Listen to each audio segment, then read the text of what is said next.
Hello, everyone, and welcome back to Cooking with Big Mark.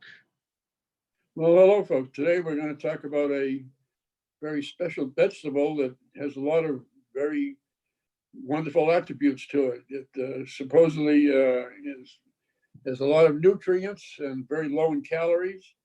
It says it helps blood pressure. It might improve athletic performance. It helps to fight in inflammations if you have that kind of thing. It may improve digestive health. It may help support brain health. May have some anti-cancer properties, and it may help lose weight. So these are all things that's delicious and easy to include in the diet. And it's going to all those attributes. It sounds like that's very hard to beat, or can't be beat, or can it be beat? And as a matter of fact, it is the beet. Or, as you get it, they call beetroots.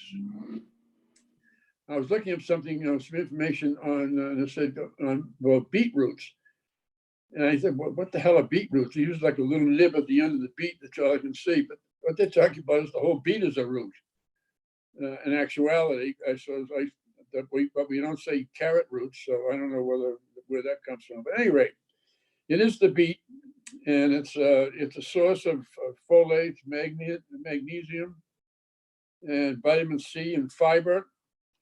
And most of the colors are red, but the more popular ones are the red ones, but they're golden ones, which are very nice. And I also, one I saw somewhere, had developed like a striped one with like a white whirl sort of going through it.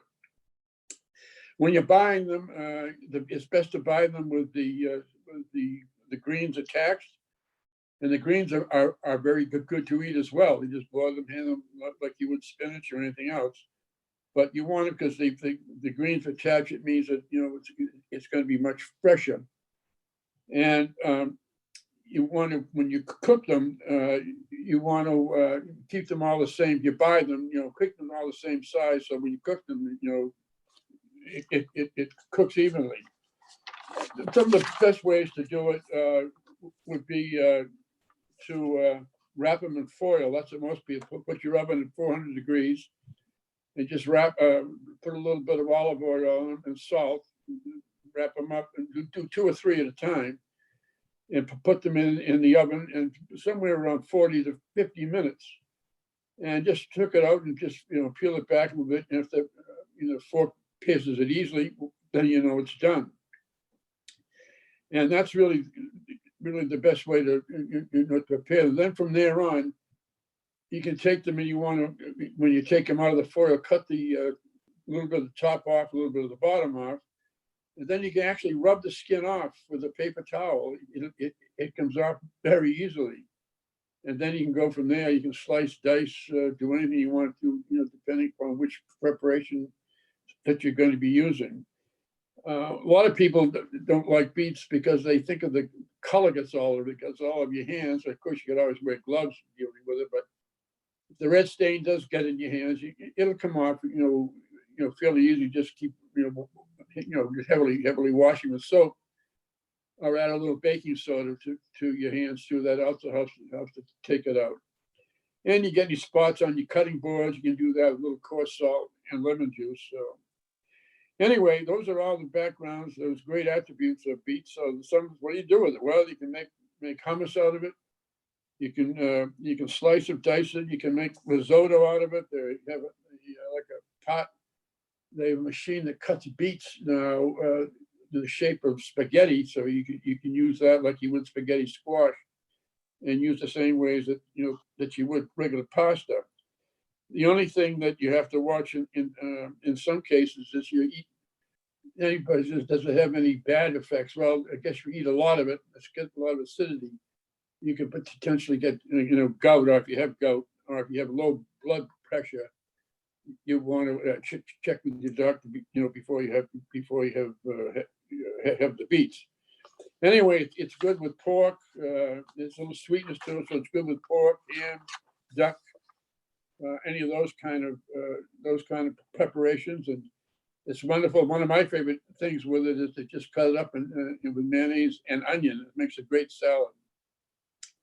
It also goes wonderfully with goat cheese. You can either, put a little, dice it or chunk it and add some balsamic and then little pieces of goat cheese, or you can slice it and then lay the layer of the goat cheese in it, which sometimes is pretty. You get the the red and the white. You can grill it.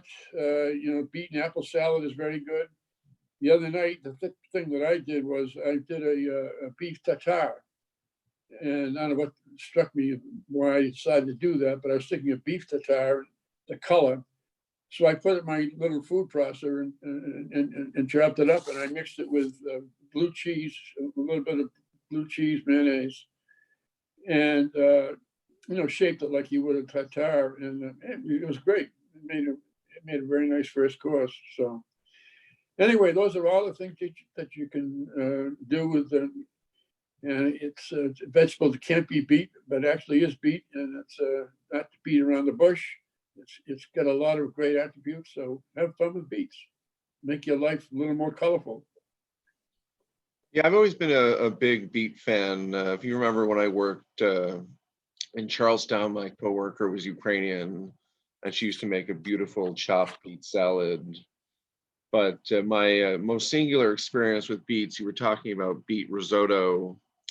In 2002, they started a pilot program at Charlie Trotter's where servers were put into the kitchen to learn about how things went there. And this was, a kitchen where you could eat off the floor. It was immaculate. Everything was in its place.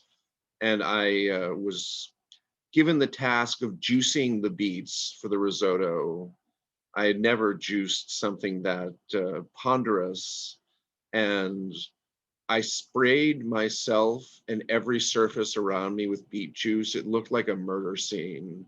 And the way that those young kids, those cooks worked, I mean, everything was immaculate. Chef Matt looked like he was going to die. Like it just was not up to their standards, and I was mortified and also covered in beet. So that's my that's from the beet. association. And also, when Sean was growing up, his grandmother, being German, always had beets on the table. That was, like which he doesn't care for, but the pickle. I saw one recipe that with Sean with beet latkes. Either mix the beet in with the potato or use the beet with it. So I'm going to try that at some time. Yeah, that'd be amazing. Then, as I said, beet hummus is I've had that before. So anyway, yeah, interesting. Also, if you do a vegan or vegetarian Seder, the beet replaces the bone. And I cooked one of those in like 2000, 2001. So anyway, just we don't want to beat a dead horse here. Let's move on to the wine segment here. We've got a very special bottle working in an Italian Mediterranean restaurant right now. And we have obviously a lot of great Italian wines. And this is a Vermentino from Tuscany, from La Spinetta. And La Spinetta is a venerable Italian producer, mostly of Barolos and Barbarescos in the Piedmont, although they started in terms of producing really high quality wine with Moscato, which of course is produced in that area, but you don't necessarily associate with high quality. But in this case, that was sort of the stepping stone to them moving into classic Piedmont varieties. And at some point, around I think it was 2002 or so, they bought property in Tuscany. So they went south, but this grape is actually a grape that's also grown in the Piedmont, where it's known as Favorita, and it's also grown in Liguria, where it's known as Pigato. But in Tuscany, it's Vermentino. Also in the south of France, it's called Rolle. So, Rolle? Rolle. Okay. Not like roll of tissue. So you really beautiful color here. It's very pale gold. There is a little bit of frizzante to it, so a little spritz. But this is all on soil that was formerly under the ocean. So a lot of beautiful sediment in it. Oh, damn.